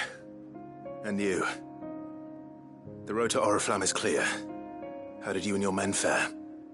Well, we ended up fighting for our lives down by the lake. Took a few nicks, but nothing the girls of the Vale can't put right. Glad to hear it. Well, it seems we've survived. For the time being, at least. I thank you both for answering the call. You were right. And I was wrong. About everything.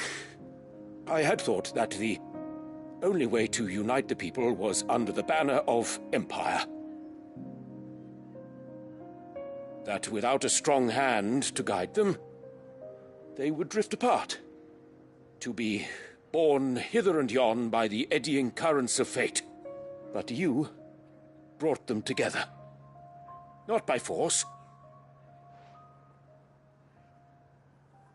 nor by the exercise of goddess-given authority, but by simply being one of them. By knowing what they feel, because you feel it yourself. Our purpose was ever the same, Your Eminence.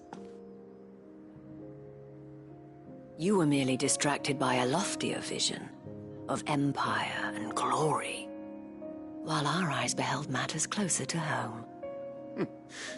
You have the right of it again. As did you, Sabine. His radiance said it himself. Sanbreque is naught without her citizens.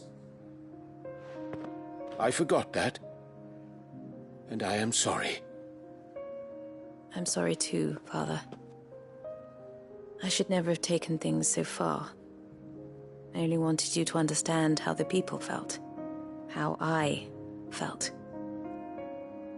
But my anger got the better of me. Do not blame yourself, my dear. This was my doing. I should have listened to you. To all of you. Your Eminence, your Ladyship, I do not doubt that you came here with the best of intentions. But I believe the same could be said of us all. We all want safety, security, prosperity. Not just for Northreach, but for the entire realm. And we may yet achieve it. If only we work together. Will you join us in this? Yes. We shall. Thank you, Your Eminence. Now that that is settled, I must go and see to the wounded. The Vale's doors are always open to any soldier in need of relief. And today there are more than ever before.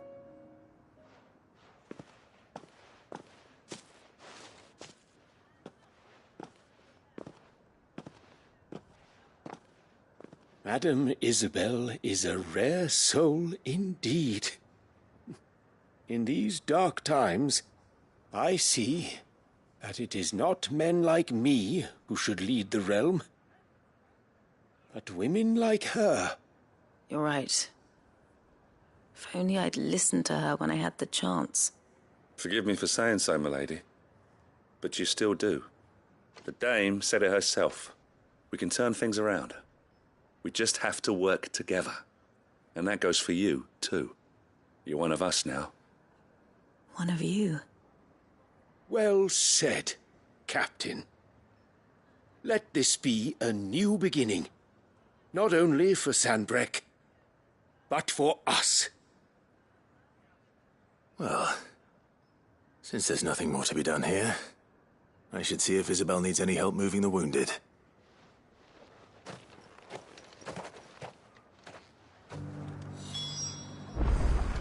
Can we get you anything?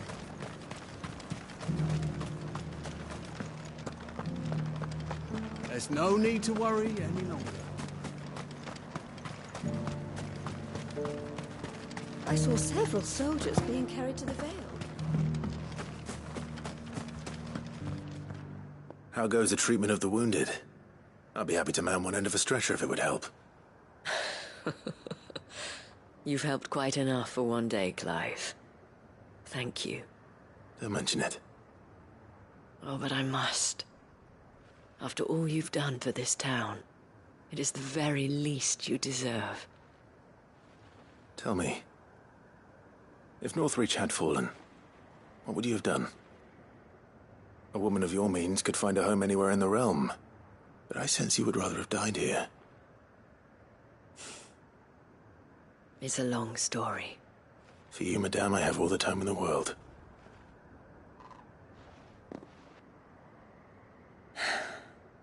Very well. Long ago, I had a life in the Crystalline Dominion. I was Carla then, courtesan to the nobility. So sought after was I that it was only they who could afford my time. Alas, those halcyon days were not to last. For naive as I was, I fell in love with a bearer. He was my master's guard, the gentlest man I have ever known. After they discovered us together, he was whipped bloody and forbidden from ever looking at me again. And so we fled. Not that we had anywhere to flee to. We wandered, aimless and starving, half dreading, half praying that the next day would be our last. Until we found ourselves here, in Northreach. It was the Vale that took us in, that fed us, clothed us, and healed our hurts. Those that could be healed, at least. My love was already too far gone. He passed away. He did. Not long after we arrived. But at least we were able to share a few moments of peace before the end. It was the greatest gift I have ever received. But the generosity of this town and her people did not end there.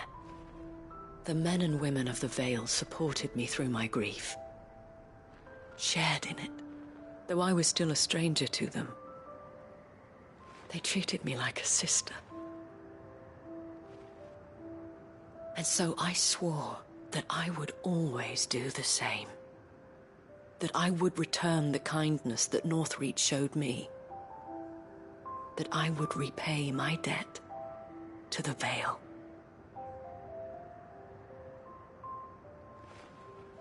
Thank you, Isabel, for sharing this with me.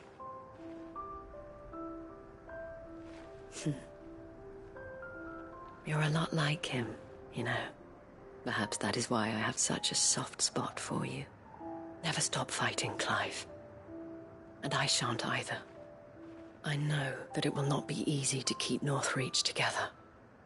But our efforts will be rewarded. Just look at us now. The people, the soldiers, even the Duke of Oriflamme and his daughter, all united in defense of this town that we have come to call our home. And what of you? Can we count on your support too? Always.